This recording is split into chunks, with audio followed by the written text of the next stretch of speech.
بسم اللہ الرحمن الرحیم۔ السلام علیکم دوستو، زکوٰۃ اسلام کا تیسرا اہم رکن ہے جو کہ صاحب نصاب خواتین و حضرات پر فرض اور لازم ہے، لیکن دور حاضر میں اس سے بے توجہی بڑھتی جا رہی ہے۔ حالانکہ زکوٰۃ ادا نہ کرنے پر قرآن و احادیث میں سخت وعیدیں ہیں، اور خلیفہ اول سیدنا ابو بکر صدیق رضی اللہ تعالی عنہ نے یہ اعلان فرما دیا تھا کہ اگر کوئی شخص اونٹ کے ساتھ اس کی رسی نہیں دے گا تو اس کے ساتھ بھی جنگ کی جائے گی۔ لیکن افسوس کہ آج کا مسلمان زکوٰۃ کی اہمیت سے واقف ہی نہیں۔ آج کی ویڈیو میں ہم زکوٰۃ کی اہمیت و مقاصد آپ کو بتائیں گے۔ زکوٰۃ کا نصاب کیا ہے، کن کن چیزوں پر زکوٰۃ واجب ہوتی ہے، زکوٰۃ کا نصاب کیا ہے، زکوٰۃ کس کو دینی چاہیے، اور زکوٰۃ کے ضروری مسائل کیا ہیں۔ اس کے علاوہ آپ کو یہ بھی بتائیں گے کہ زکوٰۃ نہ دینے پر کیا گناہ ہے اور قرآن و احادیث میں اس کی کیا وعیدیں بیان ہوئی ہیں۔ تمام تر تفصیلات آج کی ویڈیو کا حصہ ہیں، لہٰذا آپ سے گزارش ہے کہ ویڈیو کو بغیر سکپ کیے مکمل دیکھیے گا تاکہ آپ کو مکمل فائدہ ہو۔ ویڈیو کے آخر تک آپ کے ذہن میں موجود زکوٰۃ کے حوالے سے تمام سوالات کا جواب آپ کو مل جائے گا انشاءاللہ۔ دوستو، زکوٰۃ اسلام کی ایک عبادت اور اس کے ارکان خمسہ کا اہم رکن ہے، جس کی فرضیت کتاب و سنت اور اجماع امت سے ثابت ہے۔ اس کا منکر کافر ہے، اسے انکار زکوٰۃ سے فوراً توبہ کرنی چاہیے ورنہ قتل کا مستوجب ہے۔ کتاب و سنت میں زکوٰۃ کی فرضیت پر دلالت کرنے والی اس قدر آیات اور احادیث وارد ہوئی ہیں کہ ان سب کے بیان کرنا اس مختصر ویڈیو میں ممکن نہیں، اور زکوٰۃ کی فرضیت اور اہمیت اور اس کے ضروری احکام و مسائل بیان کرنے کی کوشش کریں گے۔ یاد رہے کہ زکوٰۃ کی فرضیت قرآن و احادیث سے ثابت ہے۔ زکوٰۃ پر دلالت کرنے والی چند آیات اور احادیث بیان کرنے کے بعد زکوٰۃ کے احکام اور مسائل بیان کرتے ہیں۔ سورہ بقرہ میں ارشاد باری تعالیٰ ہے، نماز قائم کرو، زکوٰۃ دو، اور رکوع کرنے والوں کے ساتھ رکوع کرو۔ اسی طرح ارشاد ہے، اگر یہ کفر سے توبہ کریں، نماز کے پابند ہو جائیں اور زکوٰۃ دیں تو ان کا راستہ چھوڑ دو، یعنی اب وہ تمہارے ہم مذہب اور مسلمان ہیں، ان کے قتل سے ہاتھ روک لو۔ اسی طرح متقی لوگوں کے اوصاف بیان کرتے ہوئے اللہ تعالیٰ کا فرمان ہے، اللہ تعالیٰ سے ڈرنے والے وہ لوگ ہیں جو دیکھے بغیر اللہ تعالیٰ پر ایمان لاتے ہیں، نماز قائم کرتے ہیں اور ہمارے دیے ہوئے مال سے خرچ کرتے ہیں۔ دوستو، قرآنی آیات کے علاوہ احادیث نبویہ صلی اللہ علیہ وآلہ وسلم میں بھی فرضیت زکوٰۃ پر دلالت ملتی ہے۔ بخاری شریف میں عبداللہ بن عمر رضی اللہ تعالی عنہ سے روایت ہے کہ حضرت صلی اللہ علیہ وآلہ وسلم نے فرمایا، اسلام کی بنیاد 5 ستونوں پر ہے۔ اس بات کی گواہی دینا کہ اللہ تعالیٰ کے بغیر کوئی لائق عبادت نہیں، اور محمد صلی اللہ علیہ وآلہ وسلم اللہ تعالیٰ کے رسول ہیں، نماز قائم کرنا، زکوٰۃ دینا، حج کرنا، رمضان شریف کے روزے رکھنا۔ اسی طرح ایک روایت میں حضرت عبداللہ بن عباس رضی اللہ تعالی عنہ فرماتے ہیں، جب حضرت صلی اللہ علیہ وآلہ وسلم نے معاذ رضی اللہ تعالی عنہ کو یمن کی طرف بھیجا تو فرمایا، تم ایک ایسی قوم کی طرف جا رہے ہو جو اہل کتاب ہے، پہلے انہیں اللہ تعالیٰ کی الوحیت اور میری رسالت قبول کرنے کی دعوت دینا، اگر مان لیں تو انہیں بتانا کہ اللہ تعالیٰ نے ان پر دن اور رات میں 5 نمازیں فرض کی ہیں۔ اگر یہ بھی تسلیم کر لیں تو انہیں اطلاع دینا کہ اللہ تعالیٰ نے ان کے مال پر زکوٰۃ فرض کی ہے، جو ان کے مالداروں سے لے کر غرباء و مساکین میں تقسیم کر دی جائے گی۔ اگر وہ اس پر آمادہ ہو جائیں تو ان کے بہترین مال لینے سے پرہیز کرنا اور مظلوم کی بد دعا سے بچنا، کیونکہ اس کے اور اللہ تعالیٰ کے ہاں اس کی قبولیت میں کوئی پردہ نہیں۔ اسی طرح بخاری شریف کی روایت ہے، حضرت ابو ہریرہ رضی اللہ تعالی عنہ فرماتے ہیں کہ ایک اعرابی حضرت صلی اللہ علیہ وآلہ وسلم کی خدمت میں آیا اور کہنے لگا، یا حضرت، مجھے کوئی ایسا عمل بتائیے کہ اس کے کرنے سے میں جنت میں داخل ہو جاؤں۔ آپ صلی اللہ علیہ وآلہ وسلم نے فرمایا، اللہ تعالیٰ کی عبادت کرو اور کسی چیز کو اس کا شریک نہ بناؤ، فرض نماز قائم کرو، فرض زکوٰۃ دو اور رمضان شریف کے روزے رکھو۔ یہ سن کر عرابی بولا، جس خدا کے ہاتھ میں میری جان ہے اس کی قسم، میں اس سے زیادہ کچھ نہیں کروں گا۔ جب وہ پیٹ پھیر کر جانے لگا تو حضرت صلی اللہ علیہ وآلہ وسلم نے فرمایا، جسے جنتی آدمی دیکھنا پسند ہو وہ اسے دیکھ لے۔ دوستو، ان آیات و روایات سے زکوٰۃ کی فرضیت اور اہمیت کا اندازہ بخوبی ہوتا ہے۔ یہی نہیں بلکہ حضرت صلی اللہ علیہ وآلہ وسلم کے انتقال کے بعد جب زکوٰۃ دینے سے انکار کرنے پر حضرت صدیق اکبر رضی اللہ تعالی عنہ نے بعض عرب قبائل کے خلاف اعلان جنگ کا فیصلہ کیا تو حضرت عمر رضی اللہ تعالی عنہ نے مزاحمت کی اور کہا آپ ان سے کیسے جنگ کر سکتے ہیں، جبکہ حضرت صلی اللہ علیہ وآلہ وسلم نے فرمایا ہے کہ مجھے لوگوں سے اس وقت تک جنگ کرنے کا حکم دیا گیا ہے جب تک کہ وہ لا الہ الا اللہ کہہ کر اسلام میں داخل نہیں ہو جاتے۔ جس نے یہ کلمہ کہہ لیا اس نے بجز اسلام کے حقوق کے اپنا خون اور مال محفوظ کر لیا اور اس کا حساب اللہ تعالیٰ کے سپرد ہو گیا۔ اس پر حضرت صدیق رضی اللہ تعالیٰ عنہ نے فرمایا، باخدا جو لوگ نماز اور زکوٰۃ میں فرق کریں گے ان سے لڑوں گا۔ زکوٰۃ مال کا حق ہے جو کبھی چھوڑا نہیں جا سکتا۔ باخدا اگر وہ مجھے ایک رسی دینے سے انکار کریں گے جو حضرت صلی اللہ علیہ وآلہ وسلم کے زمانے میں ادا کیا کرتے تھے تو میں اس کے روکنے پر بھی ان سے لڑوں گا۔ حضرت عمر رضی اللہ تعالیٰ عنہ نے کہا، خدا کی قسم، یہ سن کر میں مطمئن ہو گیا اور مجھے یقین آ گیا کہ یہی بات حق ہے، اور اس کے لیے اللہ تعالیٰ نے حضرت ابو بکر صدیق رضی اللہ تعالیٰ عنہ کا سینہ کھول دیا ہے۔ دوستو، زکوٰۃ حقیقت میں اللہ تعالیٰ کی مالی عبادت ہے اور اسلام کا ایک اہم رکن ہے، لیکن واقعاتی اعتبار سے دیکھا جائے تو اس کو اجتماعی زندگی میں ریڑھ کی ہڈی کی حیثیت حاصل ہے، اور ظاہر ہے کوئی قوم مالی استحکام کے بغیر متمدن اور ترقی یافتہ کہلانے کی مستحق نہیں۔ لہٰذا مسائل اور احکام بیان کرنے سے پہلے چند بنیادی باتوں کا ذکر ضروری ہے جن کے ذہن نشین کرنے سے بصیرت پیدا ہوگی اور آئندہ بیان ہونے والے مسائل کے سمجھنے میں مدد ملے گی۔ دوستو، یاد رہے کہ شریعت اسلامیہ نے 4 قسم کے مال میں زکوٰۃ فرض کی ہے جن کے ساتھ انسانی ضروریات وابستہ ہیں اور زندگی میں ہر آدمی ان کا محتاج ہے۔ نمبر 1 باہیم یعنی چوپائے جانور، اونٹ، گائے، بکری وغیرہ۔ نمبر 2 سونا، چاندی، نقود و زیورات وغیرہ۔ نمبر 3 ہر قسم کا تجارتی مال جس میں تجارت کی شرعن اجازت ہے۔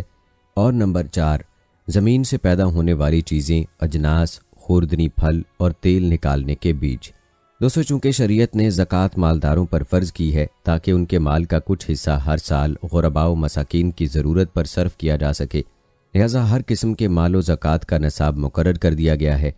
اس سے پتہ چلتا ہے کہ جو شخص کسی قسم کے نصاب کا مالک ہے وہ غنی ہے اور اس پر اپنے مال کی زکوٰۃ دینا فرض ہے، اور جس کے پاس کوئی بھی نصاب نہیں وہ فقیر ہے اور مصرف زکوٰۃ ہے۔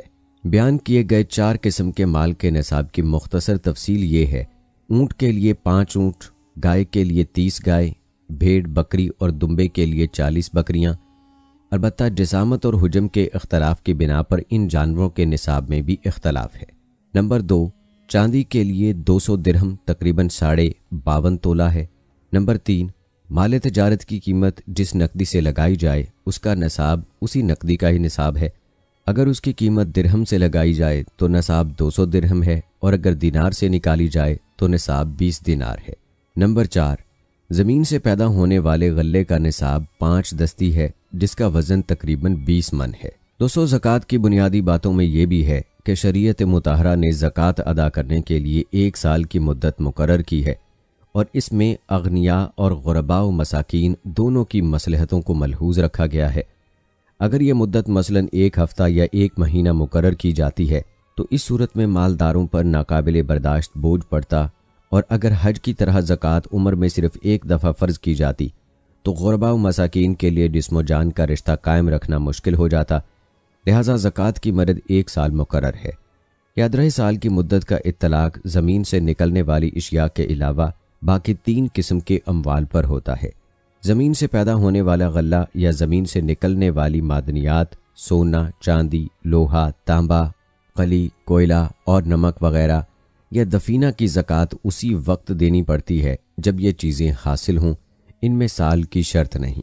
دوستو، آپ کو بتاتے چلیں کہ زکوٰۃ شرعی کی مقدار میں کمی بیشی مال کی تحصیل میں سہولت اور مشقت پر مبنی ہے۔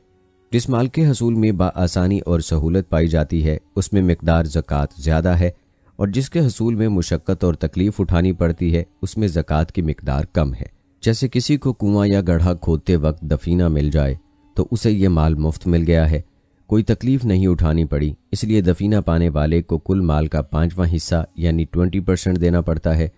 کھیتی باڑی میں چونکہ مشقت زیادہ کرنی پڑتی ہے، لہٰذا اس کی پیداوار میں مقدار زکوٰۃ 5ویں حصے سے کم کر کے 10واں حصہ یعنی 10% مقرر کر دی گئی ہے، بشرطیہ کہ کھیتی بارش یا چشمے کے پانی سے تیار ہوئی ہو، اور اگر کھیتی تیار کرنے کے لیے ٹیوب ویل یا رہٹ وغیرہ مصنوعی آلات کے ذریعے آبپاشی کی گئی ہے تو مقدار زکوٰۃ 10ویں حصے سے بھی کم ہو کر 20واں حصہ یعنی 5% رہ جاتی ہے۔ اسی طرح مال تجارت کے حصول میں ان تمام مذکورہ صورتوں میں زیادہ مشقت اٹھانا پڑتی ہے۔ مال خریدنے یا بیچنے کے لیے مختلف شہروں اور ملکوں کا سفر کرنا پڑتا ہے، جس سے دن کا چین اور رات کی نیند حرام ہو جاتی ہے۔ خسارے، سرقہ اور ڈاکے وغیرہ کا خطرہ اس کے علاوہ ہے۔ نیز تاجر کی یہ دوڑ دھوپ مسلسل اور متواتر جاری رہتی ہے، اسے آرام کا وقفہ کم ہی ملتا ہے۔ لہٰذا ان تمام علائم و مصائب کے پیش نظر تاجر کے مال میں زکوٰۃ 20ویں حصے سے گھٹا کر 40واں حصہ یعنی 2.5% فرض کی گئی ہے۔ لیکن اس کے باوجود بھی اگر کوئی زکوٰۃ نہیں دے گا تو اس کے لیے قرآن و حدیث میں سخت وعیدیں بیان ہوئی ہیں۔ آپ کو ان وعیدوں کے بارے میں بھی بتائیں گے، لیکن پہلے زکوٰۃ کے احکام اور مسائل بیان کرتے ہیں۔ دوستو، بہائم یعنی چوپایوں کے احکام بھی ذکر کریں گے، لیکن پہلے سونا، چاندی یا نقدی کی زکوٰۃ کا بیان کرتے ہیں اور آپ کو اس کا نصاب اور مسائل بتاتے ہیں، کیونکہ اکثر لوگوں کے سوالات سونا، چاندی اور نقدی کے حوالے سے ہی ہوتے ہیں۔ یاد رہے کہ جن 4 قسم کے مالوں میں زکوٰۃ فرض ہے، ان میں دوسری قسم سونا، چاندی ہے اور اسی کے حکم میں نقدی ہے۔ ان میں زکوٰۃ کی فرضیت کتاب و سنت سے ثابت ہے۔ جو اس سے انکار کرے وہ کافر ہے، اس سے فوراً توبہ کرنی چاہیے، ورنہ شرعاً مستوجب قتل ہے، اور جو انکار نہ کرے اور ادا بھی نہ کرے وہ فاسق ہے۔ دوستو، یاد رہے کہ بہائم اور اجناس خوردنی کی طرح سونے چاندی کے لیے بھی نصاب مقرر ہے۔ اس سلسلے میں یہ حدیث ملاحظہ فرمائیں۔ حضرت علی رضی اللہ تعالیٰ عنہ کا بیان ہے کہ حضرت صلی اللہ علیہ وآلہ وسلم نے فرمایا، جب تمہارے پاس 200 درہم ہوں اور ان پر سال بھی گزر جائے تو ان میں زکوٰۃ 5 درہم ہوگی، اور جب تمہارے پاس 20 دینار سونا ہو تو سال کے بعد اس میں نصف دینار زکوٰۃ ادا کرنا فرض ہے۔ اسی طرح جابر رضی اللہ تعالیٰ عنہ کہتے ہیں کہ حضرت صلی اللہ علیہ وآلہ وسلم نے فرمایا، 5 اوقیہ یعنی 200 درہم سے کم چاندی میں زکوٰۃ نہیں ہے، اور 5 سے کم اونٹوں میں زکوٰۃ نہیں ہے، اور 5 وزق تقریباً 20 من سے کم غلہ میں زکوٰۃ نہیں ہے۔ دوستو، بیان کی گئی احادیث اور کتب احادیث میں مروی دیگر 20 احادیث سے ثابت ہوتا ہے کہ شارع علیہ السلام نے چاندی کے لیے 200 درہم اور سونے کے لیے 20 دینار مقرر کیا ہے، اور ان پر وجوب زکوٰۃ کے لیے 1 سال کی میعاد کو شرط قرار دیا ہے۔ 200 درہم یعنی 52.5 تولہ اور 20 دینار سونے کا وزن 7.5 تولہ ہے۔ اس سے معلوم ہوا کہ سونے چاندی کے مالک ہر مسلمان کے لیے اس نصاب کے مطابق زکوٰۃ ادا کرنا لازم ہے۔ نقدی کی زکوٰۃ چاندی کی قیمت کے مطابق ہوگی۔ دوستو، نقدی کا حساب چاندی کے اعتبار سے ہوگا۔ راج الوقت چاندی کے حساب سے دیکھنا ہوگا۔ اگر 52.5 تولہ چاندی کی قیمت کے برابر یا اس سے زیادہ نقدی ہو اور اس پر 1 سال کا عرصہ بھی گزر چکا ہو تو اس کو اس تمام رقم سے 2.5% کے حساب سے زکوٰۃ ادا کرنی چاہیے۔ دوستو، اس حوالے سے ایک اہم سوال یہ بھی ہے کہ آیا نصاب پورا کرنے کے لیے سونا اور چاندی دونوں کو جمع کیا جائے گا؟ تو اس حوالے سے آپ کو بتاتے چلیں کہ اگر کسی کے پاس سونا اور چاندی میں سے کسی کا نصاب بھی پورا نہیں ہے تو اس کے متعلق علماء کا اختلاف ہے۔ امام مالک رحمۃ اللہ علیہ اور امام ابو حنیفہ رحمۃ اللہ علیہ کے نزدیک ان دونوں کو جمع کر کے نصاب پورا کیا جائے اور اس سے زکوٰۃ ادا کی جائے، لیکن دوسرے ائمہ اس کے خلاف ہیں۔ ان کے نزدیک جب تک سونے اور چاندی میں سے ہر ایک الگ الگ نصاب کو نہ پہنچے زکوٰۃ واجب نہیں ہے۔ ان دونوں کو باہم ملا کر نصاب پورا نہیں کیا جائے گا، اور یہ مذہب صحیح ہے کیونکہ یہ دونوں دھاتیں علیحدہ علیحدہ جن سے ہیں، اور اسی وجہ سے ان کی باہمی بیع کمی بیشی کے ساتھ جائز ہے۔ دوستو، زکوٰۃ کے حوالے سے ایک اہم مسئلہ مال زمار کے حوالے سے ہے۔ اگر کسی شخص کا مال اس طرح اس کے ہاتھ سے نکل جائے کہ اسے معلوم نہیں کہ وہ اسے واپس ملے گا یا نہیں تو وہ مال زمار کہلاتا ہے۔ مثلا جنگل میں کسی جگہ مال دفن کیا اور جگہ بھول گیا، یا مال سمندر میں ڈوب گیا، یا کسی نے چھین لیا اور ثبوت نہیں ہے، یا کسی بادشاہ نے ناحق جرمانہ کر دیا، یا کوئی قرض لے کر مکر گیا اور اس کے پاس گواہ یا تحریر نہیں ہے۔ ان سب صورتوں میں اگر اسے مال مل جائے، خواہ کئی سال کے بعد ملے، تو 1 سال کی زکوٰۃ دینا ہوگی۔ ملنے سے پہلے گزشتہ سالوں کی زکوٰۃ نہیں پڑے گی۔ امام مالک رحمۃ اللہ علیہ موطا میں لکھتے ہیں کہ حضرت عمر بن عبدالعزیز نے کسی ظالم حاکم سے چھینا ہوا مال مظلوم کو واپس دلوایا اور لکھا کہ مال کا مالک گزشتہ سالوں کی زکوٰۃ دے، لیکن اس کے بعد مان دوسرا فرمان بھیجا کہ صرف 1 سال کی زکوٰۃ دی جائے۔ یہ مال زمار تھا۔ دوستو، اب بات کرتے ہیں قرض کی زکوٰۃ کے حوالے سے۔ اگر کسی شخص نے کسی کو قرض دیا اور کئی سال بعد وصول ہوا تو اس پر بھی 1 سال کی زکوٰۃ ہے۔ گزشتہ سالوں کی زکوٰۃ نہیں دینی پڑے گی۔ اگر اسے نصاب کے مطابق رقم وصول نہیں ہوئی لیکن اس کے پاس کچھ نقدی یا مال تجارت موجود ہے جس میں زکوٰۃ واجب ہے تو قرض کی رقم اس میں جمع کر کے زکوٰۃ دے۔ اگر اس کے پاس نقدی وغیرہ کچھ نہیں تو پھر قرض کی وصول شدہ رقم یاد رکھے۔ اس کے بعد جب اسے اتنی رقم ملے کہ پہلی اور پچھلی مل کر 52.5 تولہ چاندی یا 7.5 تولہ سونے کو پہنچ جائے تو اس کی زکوٰۃ ادا کرے۔ پھر جو رقم اسے تھوڑی بہت ملتی ہے حساب کے مطابق اس کی زکوٰۃ ادا کرتا جائے۔ اسی طرح اگر کسی مقروض کے پاس اس قدر سامان ہے کہ اس سے اس کا قرض ادا ہو سکتا ہے لیکن اس کے علاوہ اس کے پاس نصاب کے مطابق نقد روپیہ بھی ہے تو وہ نقد روپے کی زکوٰۃ دے۔ اگر قرض اتنا زیادہ ہے کہ نقد اور اسباب دونوں سے پورا ہو سکتا ہے تو اس پر زکوٰۃ نہیں ہے۔ دوستو یہ نقدی کے حوالے سے تذکرہ تھا۔ یاد رہے کہ سونے چاندی کے زیورات میں بھی زکوٰۃ فرض ہے۔ اس کے متعلق خاص احادیث و آثار کے علاوہ کتاب و سنت کے عموم سے بھی یہی معلوم ہوتا ہے، جیسا کہ قرآن پاک میں سورہ توبہ میں اللہ تعالیٰ کا فرمان ہے، یعنی جو لوگ سونا چاندی جمع کر کے رکھتے ہیں اور اسے اللہ تعالیٰ کی راہ میں خرچ نہیں کرتے، اے رسول آپ انہیں دردناک عذاب کی بشارت دے دیں۔ اسی طرح حدیث شریف میں ہے رسول اللہ صلی اللہ علیہ وآلہ وسلم نے فرمایا کہ چاندی میں 40واں حصہ یعنی 2.5% زکوٰۃ فرض ہے، اور ایک روایت ہے کہ 5 اوقیہ سے کم چاندی میں زکوٰۃ نہیں ہے۔ جب 200 درہم ہو جائیں تو ان میں سے 5 درہم زکوٰۃ واجب ہے۔ بیان کی گئی احادیث سے معلوم ہوا کہ سونے چاندی میں زکوٰۃ ہے اور سونے چاندی کے زیور بھی سونا چاندی ہیں، ان کو کسی نص اور اجماع نے زکوٰۃ سے مستثنی نہیں کیا۔ دوستو یاد رہے کہ حضور صلی اللہ علیہ وآلہ وسلم نے زیورات سے زکوٰۃ نہ دینے پر بڑی وعید بیان فرمائی ہے۔ عبداللہ بن عمر رضی اللہ تعالی عنہ کہتے ہیں کہ ایک دفعہ ایک عورت حضرت صلی اللہ علیہ وآلہ وسلم کے پاس آئی جس کے ساتھ اس کی بیٹی تھی۔ اس کے ہاتھ میں سونے کے 2 موٹے موٹے کنگن تھے۔ آپ صلی اللہ علیہ وآلہ وسلم نے پوچھا اس کی زکوٰۃ بھی دیتی ہو؟ اس نے نفی میں جواب دیا۔ آپ صلی اللہ علیہ وآلہ وسلم نے فرمایا کیا تمہیں یہ پسند ہے کہ قیامت کے دن اللہ تعالیٰ ان کے بدلے میں تمہیں آگ کے کنگن پہنائے؟ راوی کا بیان ہے کہ یہ سنتے ہی اس نے دونوں کنگن اتار دیے اور حضرت صلی اللہ علیہ وآلہ وسلم کے سامنے رکھ دیے اور بولی کہ میں یہ دونوں اللہ تعالیٰ اور اس کے رسول صلی اللہ علیہ وآلہ وسلم کی راہ میں دے دیے۔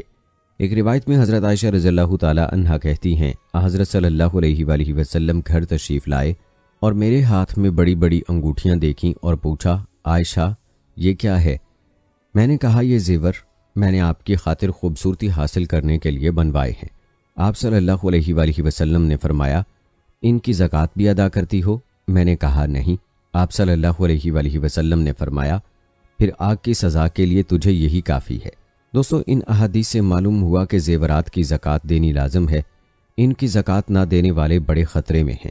صحابہ میں حضرت عمر رضی اللہ تعالی عنہ، عبداللہ بن مسعود رضی اللہ تعالی عنہ، عبداللہ بن عباس رضی اللہ تعالی عنہ، حضرت عائشہ رضی اللہ تعالی عنہا اور عبداللہ بن عمر رضی اللہ تعالی عنہ زیورات میں وجوب زکوٰۃ کے قائل ہیں، اور ائمہ دین میں امام ابو حنیفہ رحمۃ اللہ علیہ، سفیان ثوری رحمۃ اللہ علیہ، عبداللہ بن مبارک رحمۃ اللہ علیہ اور امام شافعی رحمۃ اللہ علیہ کا بھی ایک قول ہے سونے چاندی کی ڈلی ان کے برتنوں اور زیورات میں زکوٰۃ ہے۔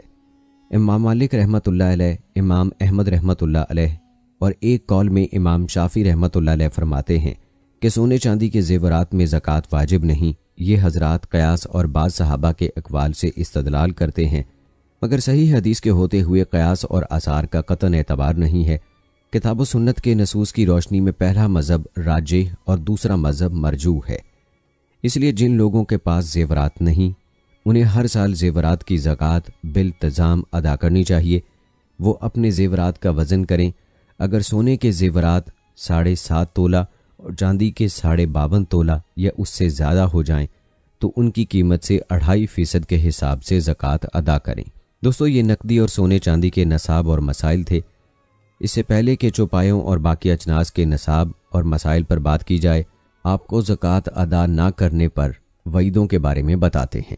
دوستو یاد رکھیں جو شخص نقدی اور سونے چاندی کے نصاب کا مالک ہے اور اس پر سال بھی گزر چکا ہے، پھر ہر سال اس کی زکوٰۃ ادا نہیں کرتا اور اس سلسلے میں غفلت اور سستی سے کام لیتا ہے، اس کے لیے قرآن حکیم اور حدیث پاک میں سخت وعیدیں وارد ہوئی ہیں۔ یہ وعیدیں کیا ہیں ذرا غور سے ملاحظہ فرمائیں۔ اور ویڈیو کو زیادہ سے زیادہ لوگوں تک پہنچائیں تاکہ زکوٰۃ نہ دینے والوں کو تنبیہ ہو۔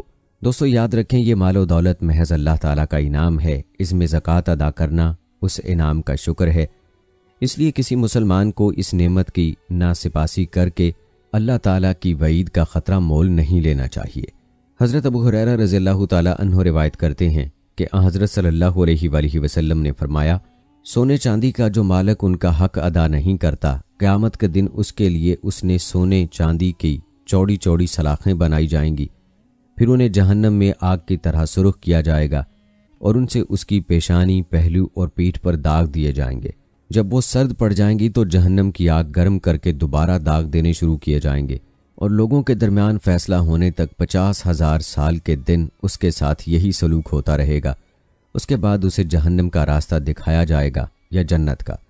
اللہ تعالیٰ نے قرآن مجید میں اس کی تائید اس طرح نازل فرمائی، جو لوگ سونا چاندی جمع کر کے رکھتے ہیں اور اسے اللہ تعالیٰ کے راستے میں خرچ نہیں کرتے، آپ ان کو دردناک عذاب کی بشارت دے دیں، جس دن ان کے اس مال کو جہنم کی آگ میں گرم کیا جائے گا، پھر اس سے ان کی پیشانیوں، پہلوؤں اور پیٹھوں پر داغ دیے جائیں گے، اور ان سے کہا جائے گا، یہ وہی مال ہے جسے تم نے اپنے لیے جمع کر رکھا تھا، اب اپنے جمع کیے ہوئے مال کا مزہ چکھو۔ مفسرین فرماتے ہیں کہ ان 3 اعضاء کو داغ دینے کی وجہ یہ ہے کہ جب کوئی ضرورت مند سوال کرتا ہے تو سب سے پہلے کراہت اور ناپسندیدگی کے آثار ان کے چہروں پر ظاہر ہوتے ہیں، اپنی پیشانیوں پر شکن ڈالتے ہیں اور تیوری چڑھا کر سائل کو غضبناک نظر سے دیکھتے ہیں تاکہ وہ اپنا حق طلب کرنا چھوڑ دے۔ اگر ضرورت مند زیادہ توجہ دلائے تو پہلو بدل کر دوسری طرف متوجہ ہو جاتے ہیں، اگر سائل نے پھر جرأت سے کام لیا تو پیٹ پھیر کر چل دیتے ہیں۔ یہ اللہ کے انعام اور فضل کے انتہائی ناسپاسی ہے، جس کا ارتکاب عموماً بخیل سرمایہ دار کرتے ہیں۔ بخاری شریف میں ہے، جس شخص کو اللہ تعالیٰ نے مال یعنی سونا چاندی دیا ہو اور اس نے اس کی زکوٰۃ ادا نہ کی ہو تو قیامت کے دن اس کے مال کو ایک نہایت زہریلے سانپ کی شکل دی جائے گی اور توق کی طرح اس کے گلے میں ڈال دیا جائے گا۔ وہ اس کے منہ پر دونوں جانب ڈنک مارے گا اور کہے گا، میں تیرا مال ہوں، میں تیرا خزانہ ہوں، جسے تو جمع کر کے دنیا میں چھوڑ آیا۔ پھر حضرت صلی اللہ علیہ وآلہ وسلم نے اس کی تصدیق کرنے والی قرآن پاک کی یہ آیت پڑھی، جو لوگ اللہ تعالیٰ کے دیے ہوئے مال میں بخل سے کام لیتے ہیں وہ ہرگز نہ سمجھیں گے یہ ان کے لیے بہتر ہے، بلکہ یہ ان کے حق میں بدتر ہے۔ جس مال کے ساتھ انہوں نے بخل کیا ہے، قیامت کے دن اسے سانپ بنا کر ہار کی طرح ان کے گلے میں ڈال دیا جائے گا۔ ایک روایت میں ہے، وہ سانپ سے ڈر کر بھاگے گا، سانپ اس کے پیچھے دوڑے گا، حتیٰ کہ وہ تھک ہار کر اپنا ہاتھ اس کے منہ میں ڈال دے گا اور وہ اسے اونٹ کی طرح چباتا ہوا نگل جائے گا۔ دوستو، بیان کی گئی آیات و احادیث سے معلوم ہوا کہ زکوٰۃ نہ دینے والے بخیل کو قیامت کے دن قسم قسم کے عذاب میں مبتلا کیا جائے گا۔ کبھی اس کے سیم و زر کی چوڑی چوڑی سلاخیں بنائی جائیں گی، کبھی اس کو زہریلے سانپ کی شکل دی جائے گی اور اس کے گلے میں توق کی طرح ڈال دیا جائے گا، کبھی وہ اس کے آگے دوڑے گا اور سانپ اس کے پیچھے پیچھے، حتیٰ کہ بخیل تھک ہار کر اپنا ہاتھ اس کے منہ میں ڈال دے گا جسے وہ چبا کر نگل جائے گا۔ اللہ تعالیٰ سے دعا ہے کہ اللہ تعالیٰ ہمیں زکوٰۃ دینے کی توفیق عطا فرمائے اور ہماری بیان کیے گئے عذابوں سے حفاظت فرمائے، آمین۔ دوستو، اب بات کرتے ہیں باہیم یعنی چوپایوں کی۔ دوستو، یاد رہے کہ حضرت صلی اللہ علیہ وآلہ وسلم نے حاجت مندوں کی ضرورتوں کو رفع کرنے اور اسلام کا معاشی نظام مضبوط بنانے کے لیے جہاں سونے چاندی کے مالکوں، زراعت پیشہ لوگوں اور تجارتی کاروبار کرنے والوں کے مال میں زکوٰۃ فرض کی ہے، وہاں مویشیوں کے ریوڑ پالنے والوں کو بھی فراموش نہیں کیا۔ ان کے مال میں بھی زکوٰۃ فرض کی ہے، کیونکہ یہ ریوڑ ان لوگوں کی خوشحالی اور دولت مندی کا بہت بڑا ذریعہ ہیں۔ یہ لوگ دودھ، گھی، اون، چمڑے اور فالتو جانور بیچ کر ہر سال لاکھوں روپے کماتے ہیں اور بڑی فارغ البالی کی زندگی بسر کرتے ہیں، لہٰذا دوسرے لوگوں کی طرح یہ بھی زکوٰۃ سے کسی صورت مستثنیٰ نہیں ہو سکتے۔ دوستو، مویشیوں میں زکوٰۃ فرض ہونے کی شرط ملاحظہ فرمائیں۔ اہل علم بیان کرتے ہیں کہ ہر قسم کے مویشیوں میں زکوٰۃ فرض ہونے کی 2 شرطیں ہیں، یہ دونوں پائی جائیں تو زکوٰۃ فرض ہوگی، ورنہ نہیں۔ پہلی شرط یہ ہے کہ نصاب کو پہنچنے کے بعد ان پر 1 سال گزر جائے، دوسری یہ کہ ان کی زندگی اور بقا کا انحصار سارا سال یا سال کا بیشتر حصہ وادیوں، جنگلوں اور پہاڑوں میں خودرو گھاس چرنے پر ہو۔ اگر کچھ دن یا نصف سال سے کم عرصے کے لیے گھر پر چارہ ڈالا جائے تو زکوٰۃ کی فرضیت میں کوئی فرق نہیں آئے گا۔